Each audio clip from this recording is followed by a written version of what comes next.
Mr. Martin Griffiths, Under Secretary General for Humanitarian Affairs and Emergency Relief Coordinator, welcome to our network screens. Thanks for inviting me, Talal. Thank you, sir. I would like to start by speaking about the subject that you addressed the Security Council about, which is the hospital. You just have finished speaking to the council on the strike on the 𝚅𝙴𝙸𝙂𝙸 Baptist Hospital and killing more than 500 men, women, and mostly children.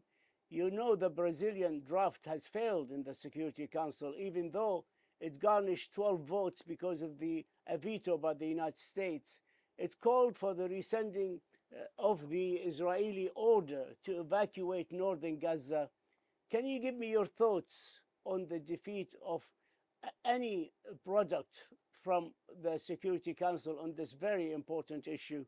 The Security Council has, as always, a massively important role to play, Talal, as you know, in days and nights like this, particularly because it is a place where international humanitarian law is debated, discussed, decided upon, defined, and hopefully with resolutions passed to support it. So, of course, it's a pity that in this case it didn't transpire, because that hospital was one of the hospitals denoted as being safe places for civilians. Hospitals are not supposed to be attacked in war, as you know. Over 400 dead. A hospital which treated normally 45,000 patients a year is out of action. It's a tragedy beyond imagination. And so, of course, it's a pity that the Council wasn't able to come to agreement on how to respond to that. How can we be sure that such a war crime will not be repeated in the future? We can't be sure that such a war crime won't be committed again in the future. We need to have it properly investigated, as all such incidents need to be investigated. The United Nations does such investigations, as you know. But we also need to take all of our responsibilities, not just yours and mine, and not just the parties in the Middle East, but parties across the world need to take our responsibilities for the enforcement of the rules of war and international humanitarian law as a Bible, a Quran, a text for us to live by. And if we don't, and we haven't been, clearly enough, this is not going to be the last time we're going to see this movie. You ended your briefing to the Security Council paying tribute to the humanitarian workers. Can you talk to us about the losses of the humanitarian workers in Gaza who paid the ultimate price? The overwhelming of them are Palestinians, I must add. Yeah, you know, all over the world, humanitarian aid workers lose their lives doing stuff that we all need them to do. They do this with a will. They are away from their families. They're not well paid. They are utterly unsafe. And in Gaza, nowhere is this more true. UNRWA alone has lost 15 dead staff members from UNRWA.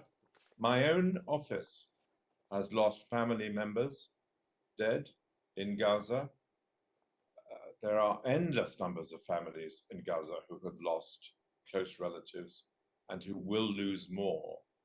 And you know, what is so extraordinary to me, Talal, and keeps me going, is the exceptional courage and commitment that volunteers in Red Crescent societies, for example, keep paying to ensure that things keep moving. I went to see the heads of the of the Egyptian Red Crescent and the Palestinian Red Crescent today. They're both operational in Rafah and Gaza. They both rely on thousands of volunteers at huge risk. And you know what they said to me? They said, every day these volunteers come to them, to their bosses, and say, why can't we deliver more aid today to Gaza? Why can't we do more? Not less, more. Hanania Naftali, it's a name I hope you're familiar with. He's Israel's and Netanyahu digital spokesperson, the official spokesperson, posted, then deleted, a tweet admitting in the beginning that Israel bombed the Al-Ahli Baptist Hospital in Gaza on Tuesday, apparently, as he said in his tweet, that the IDF thought they hit a terrorist base. Later, he said he assumed that it was an assumption. What are your thoughts on the culprits out behind this war crime? Well, I really have no idea who the culprits are behind this war crime. And as a humanitarian, I'm not focused on that. I'm focused on trying to clean up the mess that's left behind. But you and I, as human beings, never mind being a journalist, a humanitarian, a bureaucrat in my case, you and I, as human beings, cannot begin to imagine a decision made by anybody to rocket that hospital and to kill that number of people last night. It is an extraordinary act, as is the act of October the 7th, when many people from Gaza, from Hamas, went in to Israel and took back children, women, old people as hostages who are still hidden for some future eventuality. They, of course, must be let free. So we have seen evil on a scale in these past few weeks, which is quite shocking. We have just seen reports that President Biden said that Israel agreed to allow humanitarian aid from Egypt into Gaza. Your thoughts and reactions, and if it's true, when do you start thinking about the mechanism that will be in place with the participation of all parties, guaranteeing access to deliver safely the needed humanitarian assistance? Well, Talal, you're ahead of me, as usual, because what you're saying is, what are the humanitarian conditions that need to be fulfilled to have a safe aid program going into Gaza? It includes places of safety for people that they choose. They're not chosen for them, that they choose. That places that are safe and are committed to be safe by all parties. Places that we can reach them with aid, not for one day, not for 2 days, but for every day. So we need a program of aid at scale to provide the kind of needs which are so large and high now in Gaza that you need many trucks to do it. So the decision that we've heard today, Talal, is very welcome. It needs to be buttressed by clarity about safety, about dependability, and about letting us do our job. The good news is that with UNRWA, with the Red Crescent societies, there are people and trucks and aid ready to go. And they could start any day. They could start tomorrow. They could start on Friday. I would love to see that happen before the end of the week, to start that aid program going and to have it grow to the level that it needs to be for the people of Gaza. So you would like to see this starting before Sunday, hopefully. There are, as we hear, there are about 3,000 tons of goods are awaiting entry in trucks on the Egyptian side of Rafah.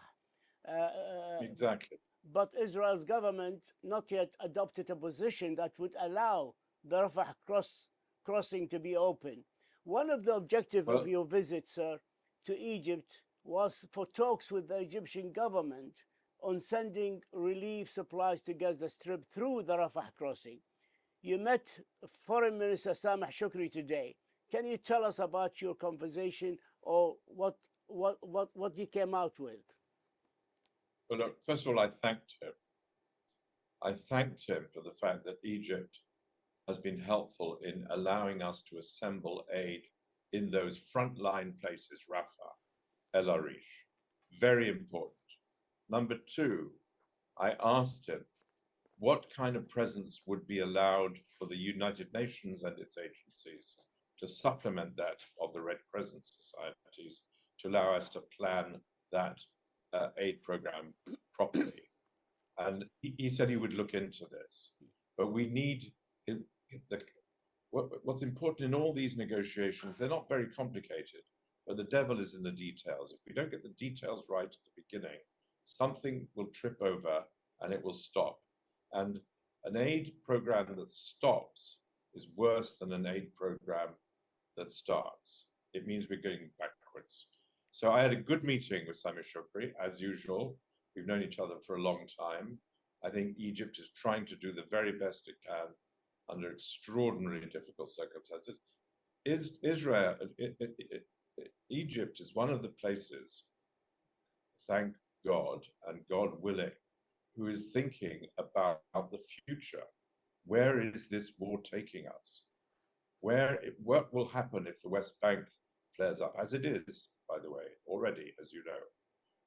How will we stop another generation of jihadism tearing those two peoples apart? And that's, I think, what's principally on his mind.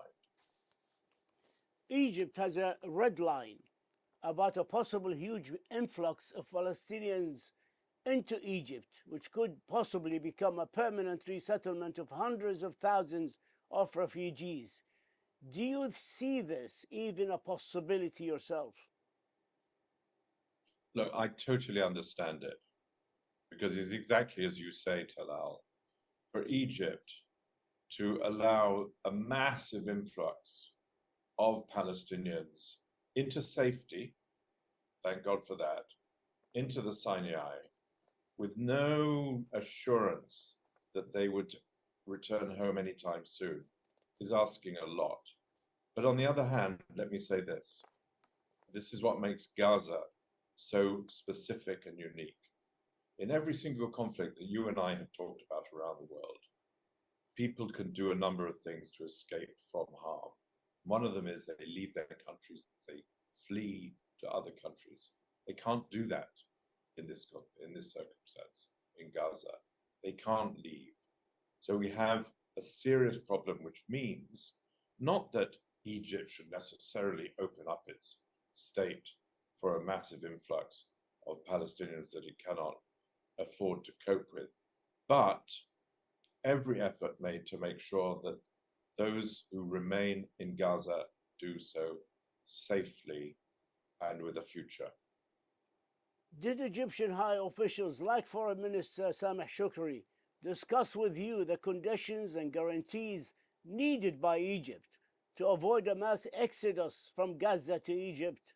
No, no, because I think their line has been very clear throughout these last 10 days or so. Their line is very clear. We will not allow these people into our country. We will do everything we can to allow aid into their country. We will facilitate it. We will help. We will pay for it. We will deploy the Egyptian Red Crescent. But our red line is very, very clear.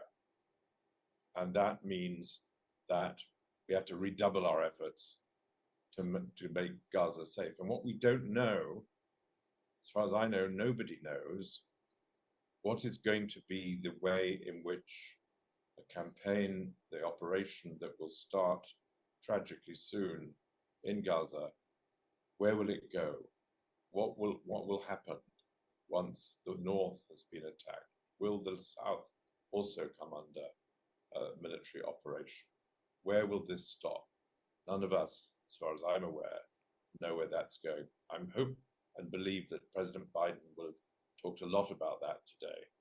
More than 1 million Gazans have been uprooted from the northern Gaza Strip to the south of Gaza since Israel gave them warnings about that. Yet, even at the Rafah crossing area, they have been bombing, as well as in areas in south of Gaza.